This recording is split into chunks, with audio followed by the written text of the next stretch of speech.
Bonjour à tous, aujourd'hui on va proclamer Matthieu chapitre 4, verset 4 qui nous dit ceci. Jésus répondit, il est écrit, l'homme ne vivra pas de pain seulement, mais de toute parole qui sort de la bouche de Dieu. L'homme ne vivra pas de pain seulement, mais de toute parole qui sort de la bouche de Dieu. Pourquoi est-ce que Jésus fait le parallèle entre le pain, la nourriture que nous mangeons chaque jour, et la parole? En fait, il veut nous faire comprendre que de la même manière que tu ne peux pas te passer de la nourriture, ton corps ne peut pas se passer de la nourriture, sinon à un moment donné il va mourir. De cette même manière, ton âme ne peut pas se passer de la parole. La parole de Dieu est pour ton âme ce que la nourriture représente pour ton corps. Je me suis rendu compte que beaucoup de personnes qui font la formation des passionnés de Dieu, à un moment donné, pour beaucoup d'entre elles, elles reviennent vers moi en me disant qu'elles ont le sentiment d'avoir perdu leur assurance, la joie qu'elles avaient à la fin de la formation. Et à chaque fois, quand j'essaye de comprendre ce qui s'est passé, quand j'essaie de comprendre comment est-ce qu'elles se sont entretenues entre le moment où la formation est terminée et le moment où j'échange avec elles, je me rends compte qu'il y a eu un relâchement. Elles n'ont pas continué de se saturer, elles n'ont pas continué de chercher Dieu, elles n'ont pas continué de pratiquer les règles du challenge, parce que quand on parle du challenge, c'est quelque chose qui n'est pas juste pour 21 jours, c'est quelque chose qui est censé continuer toute la vie, parce que c'est tous les jours de notre vie qu'on doit être conduit par le Saint-Esprit, non pas continuer de se faire conduire par le Saint-Esprit, non pas continuer de se plonger dans la parole, et du coup, il y a une déperdition de tous les acquis. Progressivement, elle se vide.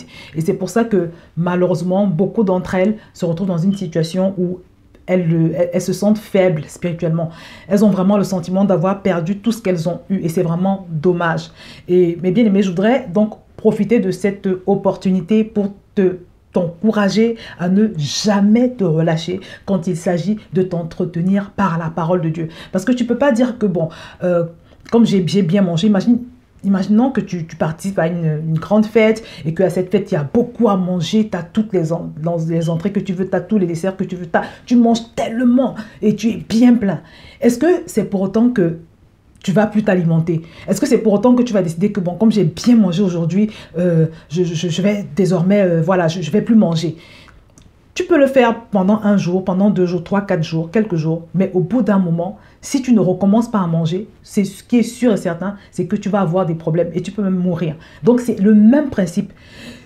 Le plan de Dieu, le projet de Dieu, c'est que nous fassions tous nos efforts pour demeurer connectés avec lui au travers de la parole. Parce que comme on l'a vu depuis le début de la semaine, c'est la parole qui te rend forte ou fort. C'est la parole qui te donne la foi. C'est elle qui te conditionne. C'est elle qui te permet de bien réagir devant les épreuves, les persécutions. Je l'ai dit.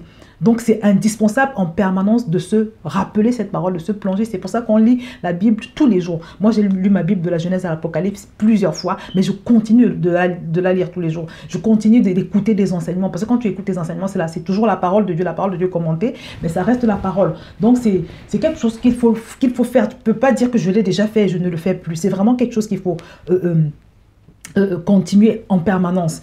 Et la deuxième chose, c'est que la parole de Dieu te permet de fonctionner. La raison pour laquelle Jésus dit que on vit de la parole de Dieu, c'est que c'est elle qui te permet de fonctionner dans ton quotidien.